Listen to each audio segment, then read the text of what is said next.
সাদ মিটে না রওজা দেখে, রওজা দেখে, রওজা দেখে, সাদ মিটে না বার করে দিতে পারে দাও। যা দেখে কি উপমা দিব আমি আমার মুখে, বলো কি উপমা আমি আমার মুখে, বলো না সাদ মিটে না রওজা দেখে, রওজা দেখে, রওজা দেখে, সাদ মিটে না নামাজ আল্লাহ সালাম নেয় না আল্লাহ পাকে, অনেক আগে লেখা, রওজা শরীফের সামনে বসে লেখা।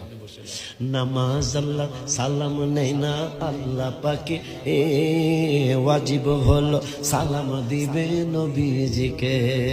আশিকির প্রতি রাগ কেন? রাগ করবেন আল্লাহর সাথে। সে নামাজে নবীজিকে সালাম দিতে, আল্লাহর নামাজে আইন কি আমি করছি? তা আমার প্রতি রাগ করেন, আপনি রাগ করবেন আল্লাহ কইরা তাহলে একবারে গজব দিয়ে শেষ করে দিব। কথা কন না কামিয়া। নামাজ আল্লাহ রওজা শরীফের সামনে, এই যে তারিখও দেওয়া আছে, রওজা শরীফের সামনে বসে লেখা 7/9/2018, 7 তারিখ সেপ্টেম্বরের 7 তারিখে রওজা শরীফের সামনে 18 সালে লেখা, করোনার আগের বছর।